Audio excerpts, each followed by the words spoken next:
जरूरी है दोपहर का समय, फिर भी आप लोग यहाँ बैठे हो। मैं सबसे पहले आपका बहुत बहुत धन्यवाद देना चाहता हूँ। तो आए यहाँ पर इस सभा को, क्योंकि चुनाव का समय, बहुत सारी सभाएं दिन में करी हैं, आगे भी हम सब लोगों को जाना है। 26 तारीख को वोट पड़ेगा इस क्षेत्र में। आज बाकी राजस्थान के 12 सीटों पर वोट पड़े हैं, वोट का काम चल रहा है। 26 तारीख को मतदान करना है।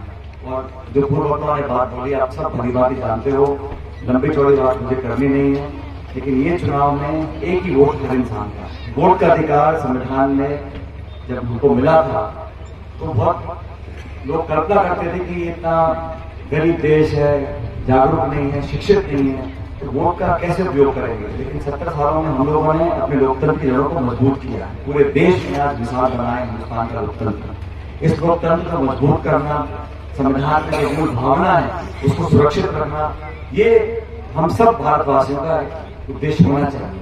लेकिन 10 साल से सरकार दिल्ली में काम कर रही है, वो लगातार हमारी संस्थाओं पर प्रहार कर रही है। आप देखो, देश में कोई निर्वाचित मुख्यमंत्री हो, किसी भी दल का हो, झारखंड में, दिल्ली में मुख्यमंत्री को जेल में डालना, कांग्रेस पार्टी के खाते बंद कर दिए, 147 सांसदों को एक दिन में निलंबित कर देना, ये जो रवैया अपना रखा है, सुप्रीम कोर्ट के आदेश आए कि चुनावी बॉन्ड से जो पैसा इकट्ठा किया है वो गैर कानूनी है, उसमें कोई कार्रवाई नहीं। कांग्रेस जो प्रमुख विपक्षी दल है उसके खाते बंद कर दो, नेताओं की आवाज को दबा दो, सांसदों को निलंबित कर दो, मुख्यमंत्री को जेल में डाल दो। ये जो क्रम हो रहा है, ये देश के लिए बहुत स्वस्थ परंपराएं स्थापित नहीं हो रही है। इस देश के अंदर विकास हो, गांव गरीब की सेवा हम लोग करें। और 10 साल से जो सरकार दिल्ली में बैठी है, क्या उनको फर्ज नहीं बनता कि जनता को जवाब दें कि हमने फला फला काम किए हैं। हमें बात करनी चाहिए नौजवानों की, महिलाओं की, रोजगार की, निवेश की, उद्योग की। इतने शिक्षित लड़के भटक रहे हैं, उनको नौकरी के कोई साधन नहीं है। हमारी पार्टी ने वादा किया है कि फसल की कीमत मिलनी चाहिए किसान को, न्यूनतम समर्थन मूल्य पर हम कानून बनाएंगे। पहली बार देश में हमारी सरकार ने बनाया था कानून नरेगा का। हम सब बहुत जल्दी भूल जाते हैं, ये जो गाँव में काम चलते हैं पंचायतों में नरेगा की, ये कांग्रेस सरकार की देन थी। शिक्षा का अधिकार, सूचना का अधिकार, खाद्य सुरक्षा का अधिकार, ये कांग्रेस ने किया। और भाजपा ने 3 काले कानून बनाए किसानों के खिलाफ, नोटबंदी, जीएसटी, सारे उल्टे काम किए। 300 जब आगे गए सांसद ने, अब ये 400 सांसद की बात करते हैं। बार बार सफाई देनी पड़ रही है बीजेपी को कि हम संविधान को छुएंगे नहीं, हम संविधान में परिवर्तन नहीं करेंगे, हम आरक्षण को नहीं छुएंगे। मैं पूछता हूँ, सफाई देने की नौबत क्यों आई? सफाई जो दे रहे हैं कोई कारण तो होगा।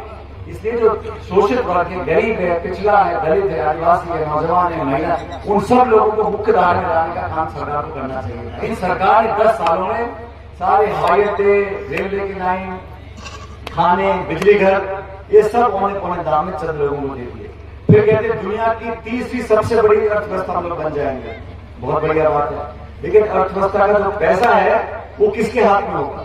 चंद लोगों के हाथ में पैसा और संपत्ति आ जाएगी, तो गांव गरीब का कैसे बना होगा? हम लोगों ने कहा कि देश में हर गरीब परिवार की महिला को, उसके घर को 1 साल में 1 लाख रुपए प्रत्येक परिवार को हमारी पार्टी की सरकार बनने के बाद देंगे। 1 लाख रुपए प्रति वर्ष। ये सरकार का पैसा है, जनता को मिलना चाहिए। इसलिए हम लोगों ने नौजवानों के लिए, महिलाओं के लिए बहुत सी बातें अपने मैनिफेस्टो में करी हैं। मैं तो आज देख रहा था, आज नए विधानसभा क्षेत्र में सब नेताओं ने गला साफ किया, तो बचा नहीं मंच पे। सारे प्रधान, उप प्रधान, विधायक, सबने अपनी बात बोल दी और सबने एक ही बात बोली, ये बड़ा चुनाव है, इसमें सब मिलकर हम इकट्ठा काम करेंगे। लोकसभा क्षेत्र कांग्रेस पार्टी से जिताकर सांसद बनाकर भेजेगी, तो आपको आश्वासन देता हूँ इस इलाके में, इस क्षेत्र में हम सब मिलकर काम करेंगे। और जैसा मन से बोला गया, इस इलाके से बहुत पुराना हमारा लगाव रहा। ये मेरा जिला है, हम टोंक जिले में आज खड़े हैं। न्याय विधानसभा क्षेत्र के सब लोग समझदार लोग हैं। ये छोटे मोटे चुनाव होते रहते हैं, देश का चुनाव है, इसमें 2 ही पार्टी है और दोनों में से एक को हमको चुनना है। बाकी को मौका दे दिया, देख लिया, परख लिया और पूरे प्रदेश में आज बदलाव का माहौल है। ये मैं अतिशोक्ति नहीं कर रहा हूँ, मैं अनेक राज्यों में गया हूँ, दक्षिण में गया हूँ, पूर्व में गया हूँ। हर जगह लोग जवाब मांग रहे, बदलाव चाह रहे हैं। ये अखबार में, टेलीविजन में, इश्तिहार में, होर्डिंग, पोस्टर में अलग हवा बना रखी है, जमीनी हकीकत दूसरी है। सब लोग बदलाव की उम्मीद रखे बैठे हैं और कांग्रेस को बदलाव लाकर दिखाएगी। मैं हर जगह बोलता हूँ कि राजस्थान में बीजेपी से ज्यादा सीटें कांग्रेस पार्टी जीत कर जाएगी, लेकिन हम लोग जीत कर जाए इसकी जरूरी है। इस लोकसभा क्षेत्र से सबसे बड़ी जीत अगर प्रदेश में कहीं हो तो टॉप माध्यमों से होनी चाहिए, ये मेरा निवेदन आप लोगों से है।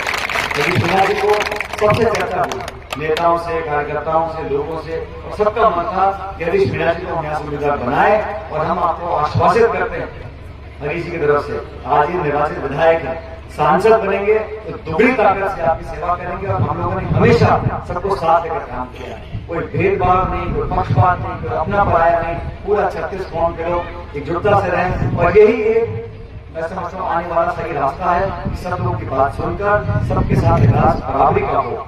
इस चुनाव में मेरा आपसे आग्रह है, बहुत ज्यादा समय बचा नहीं, 5-6 दिन का समय है, 26 तारीख को वोट पड़े तो हाथ के निशान पर बटन दबाकर हरीश मीणा की ताकत भेजो। वो संसद में जाएंगे तो फिर हमारे हाथों को ताकत मिलेगी, कांग्रेस पार्टी को ताकत मिलेगी, राहुल गांधी के हाथों को ताकत मिलेगी, मेरे हाथों को ताकत मिलेगी। और भविष्य की हमको राजनीति को समझना होगा, हम सब भागीदारी चाहते हैं, नौजवान को आगे लाना चाहते हैं। तो चुनाव में अगर कहीं छोटी मोटी किसी का कीचड़दानी है भी, वो होती है, बड़े घर में, बड़े कुंडे में थोड़ा बहुत होने से होता है, लेकिन ये देश का चुनाव है, राष्ट्र का चुनाव है, 2 दल हैं, दोनों पार्टी को आप जानते हो। कृपया करके अपने वोट को वहां दो जहां उसकी कीमत हो। और मैं आपसे व्यक्तिगत आग्रह करने के लिए आज हम जिले में थे, बामनवास में थे, मिला गया था, सब लोगों से मिल रहा हूँ, बहुत अच्छा माहौल है, सब लोग चाहते हैं कांग्रेस पार्टी को जिताना। लेकिन निवाई विधानसभा क्षेत्र से मैं समझता हूँ पिछली बार हम कामयाब नहीं हो पाए थे, अब सारी बातें भूलकर हमें आगे की तरफ देखना है। और 26 तारीख को हाथ के निशान पर बटन दबाकर भारी बहुमत से कांग्रेस पार्टी को जिताना है। अब सब दोनों हाथ खड़े करो, सारी माताएं बहनें कांग्रेस पार्टी को